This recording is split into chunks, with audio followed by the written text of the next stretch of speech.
across the board? Yes, but you can't be a person... Why is it that we're only opposed when you're Democrat? You're only opposed to incivility when it's Donald Trump. But suddenly Maxine Waters is anti-Maxine. Because, Ben, you can't walk into a room and see an elephant and a mouse and not know which one is bigger. But it's not an elephant and a mouse. It's two elephants. But it is, really? I needed 600 officers to protect me at Berkeley. Yes, it's an elephant and an elephant. Ben Shapiro is a sharp dude. What do I mean by sharp? What do people usually mean when they call somebody sharp? They're intelligent and they have strong social skills. So he jumps into the hornet's nest at Bill Maher's show. He's known to be very conservative and Bill Maher's known to be very liberal. And I want to break down this interaction because both of these guys are very socially savvy and they both employ a lot of very advanced moves that I want you to understand. Why?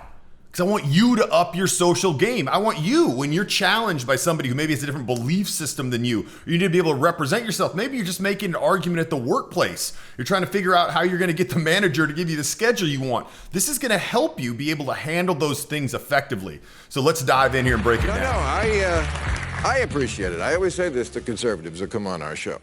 I'm a little jealous of their guts because they have more guts than the liberals. Liberals don't go on conservative shows. They don't even come on this show sometimes. Okay, that's nice. So Bill Maher, he's trying to make it a nice atmosphere. He's not trying to come out here like you're the enemy. He kind of threw him a bone there. Like, I congratulate you for coming on the show, even though you have different views. I like that. That's a nice way to do it. So I appreciate it, because the crowd is not with you. I got that impression, yeah. But yeah, and let's be civil. Right? That's the tone of the day. I'm a fan. Okay, so I'm a fan. Well. Okay, so what happened right there? He says, let's be civil. And Ben says, okay, I'm a fan. I'm a fan of being civil. But Bill interprets that as I'm a fan of the show. And so listen to what he says. Let's see if I'm a fan. Well, right? That's the tone of the day. I'm a fan. Okay, so I'm a fan. Well, let's see if I'm a fan. See if we're each other's fan at the end of this. All right. But I just want. Okay, so what's the important thing there? Ben Shapiro knows he misinterpreted what he was saying, but what if he would have stopped there and said, no, I meant I was a fan of being civil, not a fan of your show. Then he looks like a jerk, right? I'm not a fan of your show. So even though a lot of people, their knee-jerk reaction would be to jump on that and be like, no, I didn't mean I'm a fan of your show. He knew, I got to take that misinterpretation, even though a lot of people watching this on the show and people in the crowd will think I meant I'm a fan, which is not what he wanted to communicate. It was better to live with that misperception and misinterpretation of what he said than to go back and sound like a jerk. That's actually a really powerful thing. If you're a conservative, aren't you really Team Trump? Well, it depends on what. So what I've called myself is sometimes Trump. Okay, people have said there's never Trump and then there's always Trump. Sometimes Trump meaning that when he does something that I like, I cheer, and when he does something that I hate, which happens, then I boo. Okay, so what's his answer? So Bill's trying to categorize him and say, listen, it's so polarized at this point that either you're Democrat or you're Republican. Either you're for Trump or against him. And what does he say? He doesn't say, no, I don't believe that. He didn't say, no, that's not necessarily the case. I see it differently. He gives an example of what he is. So it's much less combative. So as opposed to putting Bill on the defensive by saying you're wrong, he says, here's what I am, but what he considers himself flies in the face of what Bill presupposed that he was. So a really nice way to bring up a dissenting opinion. If you're a conservative, aren't you really Team Trump? Well, it depends on what. So what I've called myself is sometimes Trump.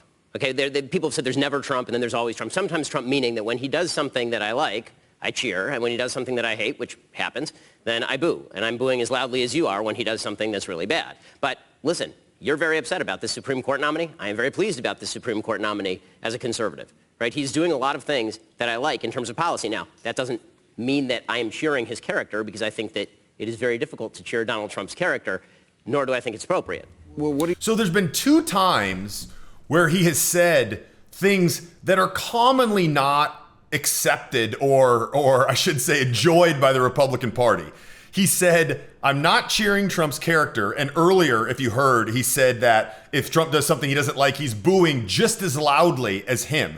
So what he's trying to do is build common ground there. Although he threw in the clear dissent, I like the Supreme Court justice nominee, you clearly don't. He also threw in some common ground, which once again couches the dissent. So you're able to say the same thing. You're able to communicate your same opinion, but you're doing it in a nice way that makes people like you. Now, I'm sure some of you who watch this, I don't care if they like me, it doesn't matter. Well, it should, because if you can accomplish the same thing by expressing the same views that you hold true in a way that is more relatable and more palatable to people, you should do that. More people are going to like you. You're getting all the benefits of being a likable person. But see, I don't even know what the Republican beliefs are. I mean, you're a young guy, but you certainly remember 2 years back when beliefs were completely the opposite of what they are now. Well, they were for which ones? free trade. Okay, so what happened? That was a quick thing, okay? So Bill was probably queuing up. He was getting some rhythm to go into a whole big thing. He starts it out by making a joke. So you clearly remember at least 2 years ago when the beliefs of the party were completely different than what they are now. But as opposed to Shapiro letting him just roll into that, he immediately stops him and asks for clarity. Which ones, which threw Bill off the whole tirade he probably had queued up that he was ready to go. We'll watch that again. How do you turn on a dime so quickly in a couple of years? Well, I mean, obviously it's been very frustrating to me to watch so many Republicans do exactly that. I've been incredibly critical of Republicans who have suddenly become fans of Vladimir Putin or have suddenly become fans of tariffs. I think all of that is idiocy. So what did he do there? He just spent a lot of time building that common ground. Listen, it's hard for me to watch these things happen that he doesn't agree with. It's hard for me to watch this. And then the Vladimir Putin thing, that's a hot button for a lot of people on the Democratic side. So he brings that up to even build that bond in a hot button, which he knows is going to have a big impact. It's smartly worded. But again, I think that with regard to judges, with regard to taxes, with regard to Middle Eastern policy, particularly Iran and Israel, I'm much more of a fan of President Trump than I certainly would have been of Hillary Clinton or Barack Obama. And by the way, I didn't vote for President Trump in the last election because of my concerns about him. Okay, so you would not vote for... And that's another thing. He ends it. So it was a sandwich. He starts it with, I don't like this either, just like you don't, and I didn't even vote for Trump at the end. So he's sandwiching it with things that are going to build that rapport and agreeable, and in the middle, he's putting in the true dissent. Democrat under any circumstance or some circumstance? I mean, I would say some circumstance, but the Democratic Party would have to stop being insane, meaning that they would actually have to approach something like moderation in terms of policy. See, that was a mistake in my book. So he said, I don't know, he must have got a little worked up or something, or maybe it was planned. I don't know why, but he says the Democratic Party would have to stop being insane. So that is such, even if that's his belief, that's just such a flamboyant statement that it's just going to make people mad. The Democratic Party would have to stop being insane, meaning that they would actually have to approach something like moderation in terms of policy and also present a face that doesn't look like people shouting down people at gas stations or entering restaurants and trying to throw them out. Okay, well, if you're talking about the civility thing, why don't we start with the Republicans stop saying lock her up? Did you see what happened right there? He just got charged with emotion. All of a sudden, boom, look at it. Look at the look of the face. Look at the seriousness. The whole vocal tonality changed. You don't think that's a worse? And it got the crowd worked up.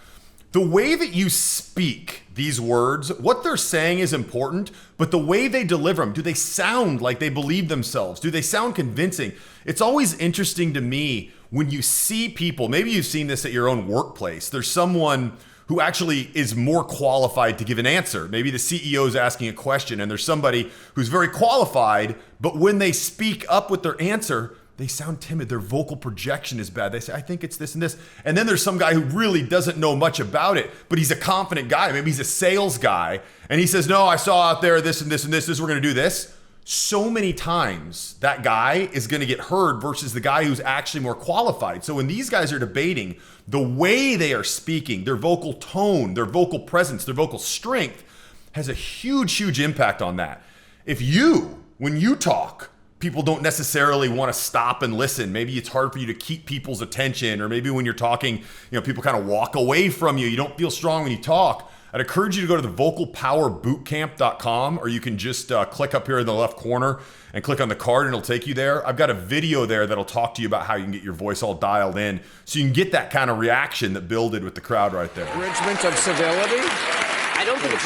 I mean, and it's not just lock her up. He talked about locking Comey up. He talks about locking journalists up. There's a guy who said lock Tim Kaine up. How about we stop the lock them up? Shouldn't the civility argument start there before we care about who gets their entree? Well, it isn't just about who gets their entree. So he actually, one of the things Shapiro does really well, he keeps his cool because he's got an answer queued up for this that's also emotionally charged, but he didn't try to talk over him. He's not getting all mad. Yeah, trying to talk. He sounds very calm and collected. And now, when he got the final thing, someone's entree, he makes a joke on that. He actually downplays that term, but he grabs it and uses it. That's an advanced thing. A lot of people, when they're sitting on something and they really want to talk, once the other person stops, it's just diarrhea of the mouth. But not only does he not do that, but he incorporates the last thing Bill says as the first thing he says. That's so quick on his feet. Is that who gets entree? Well, it isn't just about who gets their entree. It's about who gets harassed in public. By the way, I'm not going to make excuses for President Trump's statements. But which is more important? Well, I think that all of it is important. If you're going to ask me, I think we can chew gum and walk at the same time, can't we? Can't we just say incivility is bad across the board? Yes, but you can't be a person... Why is it that we're only opposed, when you're a Democrat, you're only opposed to incivility when it's Donald Trump, but suddenly Maxine Waters is anti-Maxine? Because, Ben, you can't walk into a room and see an elephant and a mouse and not know which one is bigger. But it's not an elephant and a mouse, it's two elephants. But it is, really? Yes. Threatening to lock up... Okay, so this is great. Suddenly Maxine Waters is anti-Maxine. So what he's saying, I mean, clearly you can pick up on this, but what he's just saying is both parties are guilty of the same thing. So why are you making a huge deal out of it when Republicans do it, or people on the Republican side do it, and Democrats don't? And now Bill Maher is saying, well, it's not equal. It's a mouse and an elephant. And listen how he responds to this. Ben, you can't walk into a room and see an elephant and a mouse and not know which one is bigger. But it's not an elephant and a mouse. It's two elephants. But it is, really? Yes. Threatening to lock up journalists? I needed 600 officers to protect me at Berkeley. Yes, it's an elephant and an elephant. So he brings in a personal example. And you can see his emotion went up when he was doing that too. And here's the thing. When you react to somebody emotionally, this is a very important concept. When you react to someone emotionally, it shows that they're having an impact on you. And typically they have higher status than you. And it shows that you're knocked off your kilter. It's not a good look. But when someone you're talking to is getting emotionally charged and you're debating, you need to keep your emotion near the same level. Otherwise, it's easy for them to roll over you. They just have too much energy. So he raises his emotion and brings up a personal experience. I had to have 600 people, which makes it even easier to get momentum behind you when you bring up an instance that flies in the face of what they're saying and also is personal to you. 100 officers to protect me at Berkeley. Yes, it's an elephant and an elephant. Yes, it's an elephant and an elephant. Okay, when Joe Biden in 2012 says to Mitt Romney that he's going to put y'all back in chains about black people. This stuff pre-existed Donald Trump. Donald Trump is terrible on this. Do you notice tonality? And note that he continues to talk over him with a quick clip. When you talk over somebody, if you're going to do it slowly, it's going to be easy for them to jump back on it. But he keeps going so fast, it'd be really hard for Bill to try to come back from that or talk over him. Yes, it's an elephant and an elephant. When Joe Biden in 2012 says to Mitt Romney that he's going to put y'all back in chains about black people. This stuff pre-existed Donald Trump. Donald Trump is terrible on this. But that didn't come from the president at Berkeley. It came from the vice president when he was saying that Mitt Romney, the cleanest person ever, okay, was a guy who was going to put y'all back in chains. To pretend incivility started with Donald Trump. No, not incivility, but I'm talking about the level to which it's at, where you're threatening. I agree with you. Do you really think Donald Trump respects the rule of law? I mean, if somebody... No, but I think the Constitution itself is a pretty damn durable document, thank God. I've read your tweets like about... He's just got nice one-liners for everything he says. Like, there's rarely something that Bill says that he just kind of has to accept as true and that he's wrong. He's always got something quick. Kamala Harris. Yeah. But you would vote for Trump over her? Yes. Tell me why. Okay, that's a high-status sign from Bill Maher. Because clearly he disagrees with this guy. So a lot of times when people are talking to someone they disagree with, they're never giving him a fair chance to talk. They're always trying to move him around, talk over him, dictate the tempo. But Bill says, tell me why, and then sits there and is quiet and has quiet body language. I like that. I mean, that means that he's open to debating facts. I haven't seen that much of Bill Maher, but the stuff that I've seen, he seems pretty open-minded. It's not like he's only in there to lay down what he believes. Like, he's open to new perspectives, and I think that his body language, that move right there, shows that. I like that. To the social fabric, and I also didn't think he was going to govern conservative because I didn't see a lot of indicators of that. He's governed a lot more conservative than I thought he was going to. And as far as the damage to the social fabric, if he's already done it, I'm not actually mitigating against the damage to the social fabric by not voting for him in 2020. So Ben Shapiro, does he sound confident to you? Is he believable? It sounds like he believes and he's thought these things through quite a bit. If someone comes up to him and says, yeah, but Ben, what about this? Do you think he's going to be like, oh, I never really thought about it that way? No, he's thought these things through, which makes him ready for anything. When he's talking to someone who has a different view or is trying to attack him or make fun of him or talk trash in any way, he's ready. A personal story about talking trash. I was actually out on a first date just the other day here in Dallas, Texas, and these 3 guys sitting to the right of us were getting sauced up, and they decided that they were going to try to talk trash to me to make me look bad in front of her. If you want me to tell you the whole story, you can click right here. There's a video. Well, I'll break down the story, but more importantly, tell you how I handled it so you know you can be confident if someone ever talks trash to you in public or at the workplace. If you want to check out that vocal power boot camp to get your voice strong so people listen to you talk, you can click right there. I'll talk to you soon.